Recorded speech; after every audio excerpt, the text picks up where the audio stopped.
Oh boy, you know we had to respond to this. So a few days ago, there was an article posted on BleacherReport.com that dove into some really interesting free agency talk in the NHL. Now, this is all just speculation, but I wanted to go out there and make a video about this, explore this talking point, and ask whether or not Florida Panthers forward Brad Marchand could find himself on the move one more time. Now, I get that there's a lot of context behind the player and the situation on each of the teams we are going to be talking about in this video, but ultimately Brad Marchand is in a very interesting spot.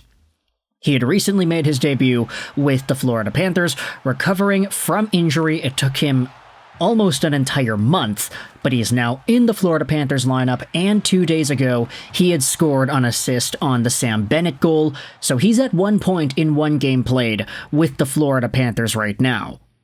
Add to this his 47 points in 61 games with the Boston Bruins, and you have a package of a player that is very, very useful. Not gonna say that he is the same 100-point guy like he was in 2019, but Brad Marchand, especially at 36 years old, certainly does have value as a leader, as an underdog, as a guy who worked his way from the middle of the lineup to the top, as a captain in Boston, as a leadership figure. He is a very valuable piece, and as a hockey player, it's hard to find somebody that has the same level of snarkiness, skill, and star power, really, as he does. Brad Marchand with Bennett and Matthew Tkachuk was always going to be seen as the rat line of all rat lines, but the unfortunate truth is Brad Marchand is probably gonna get paid in some capacity this offseason, whether it's with the Florida Panthers or another team. The Cats acquired him for their playoff run, so it's not surprising the idea that he ends up leaving Florida at the end of the year. But the question is, where does he go? Does he head back over to Boston? Do they revisit their talks and say, hey, we got an asset for you, and now you're here in free agency, why don't you just come back over here and we'll give you that money that you asked for, the money that you wanted at the beginning, the money that you would have accepted if we gave to you. The reason we didn't is because we wanted to get an asset in a trade. Who knows if that's possible? But ultimately, we're going to dive into this article published by Lyle Richardson on March 25th that talks about 5 early off-season landing spots for Panthers winger Brad Marchand amid NHL rumors. This article will be linked in the description if you want to go out there and check it yourself. The first team out of 5 that's actually listed on here is the Boston Bruins, so it does reignite that same discussion we had talked about. Hey, does Brad go back to Boston when all is said and done? Is his heart really in Boston? Does he want to stay in Boston? It's always Boston, Boston, Boston. But ultimately, there are 2 other teams that I wanted to read about from this piece. The second is the Detroit Red Wings. Since 2023-2024, the Red Wings seem poised to end their long playoff drought. However, they faded down to stretch last season and are in danger of suffering the same fate again this year. Another missed postseason could put pressure on GM Steve Yzerman to address this issue once and for all. Yzerman added Vladimir Tarasenko on a 2-year contract last summer to bolster his club's production. However, the 33-year-old winger is a ghost of his former 30-goal self, with 9 goals and 27 points in 66 games.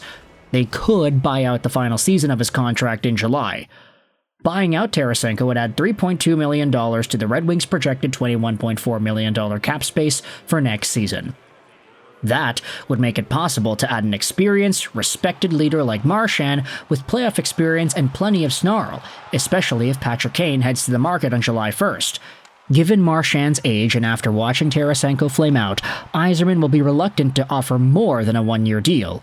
If the former Bruins captain fails to land elsewhere, the Wings could also offer a 1-year plus 35 contract with a base salary of $4 million, with bonuses taking Marchand up to $6 million.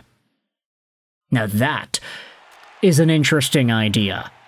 It's ultimately a double whammy here. Tarasenko out, either via a buyout or a trade, and Brad Marchand in with the cap savings. Would this be an appropriate way to continue as the Detroit Red Wings try to navigate the playoff atmosphere this season and next season? Honestly, if you're thinking about just swapping the players in and the players out, yeah, Marchand would be an upgrade over what Tarasenko has brought to the Detroit Red Wings lineup this season. It's just a question as to whether or not Marchand would be willing to come to Detroit. I'm obviously not an NHL insider, but I would assume there'd probably be maybe 7 or 8 teams that are interested in Brad Marchand, if not more. Maybe every single team in the NHL would be interested. But ultimately, there's got to be incentive for Marchand to choose a team like Detroit if you're going to write about it in an article, right?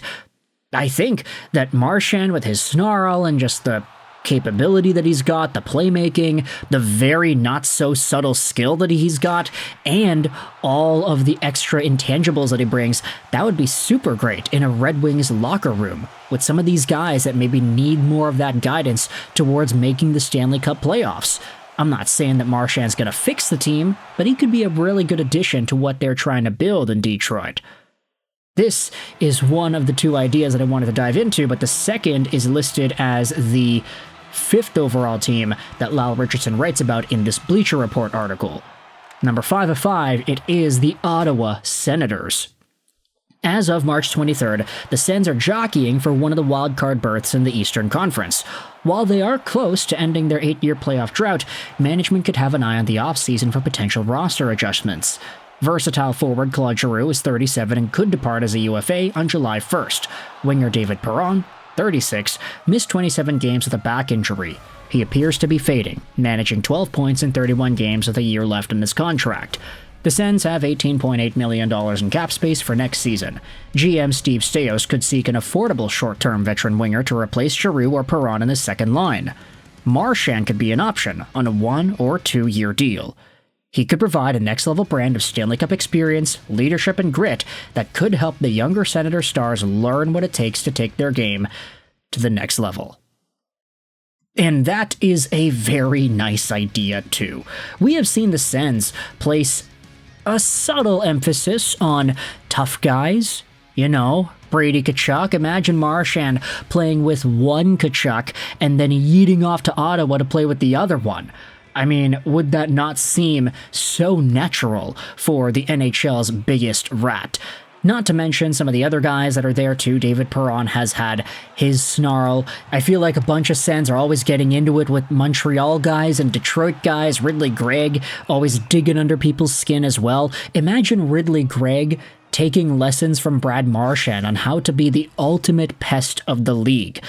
You could say that Gregg was maybe already on his way there, but imagine getting a one-stop shop tutoring lesson with Brad Marchand on the ice to learn how to fully take into that role.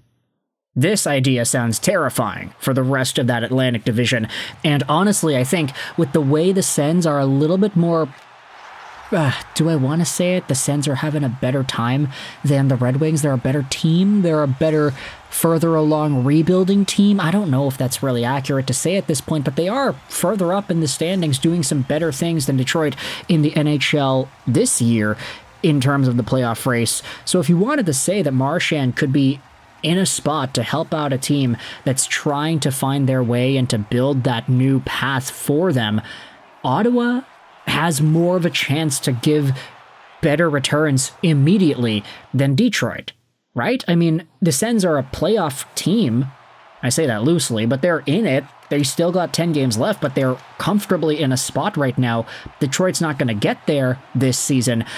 I guess I'm thinking a little bit too much about whether or not being in the playoffs is a valuable opportunity here for Brad Marchand, because ultimately with his Boston Bruins connection, it doesn't seem like that's going to go anywhere in that respect next year. So I want you to let me know your thoughts in the comment section below. Out of these two teams that we had talked about from this Bleacher Report article, the Red Wings and the Senators, which team do you think would fit for Brad Marchand's services more?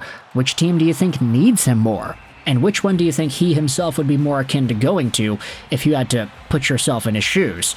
Let me know in the comment section what do you think about Brad Marchand, the Wings, and the Sens. I hope you enjoyed this video. And bye.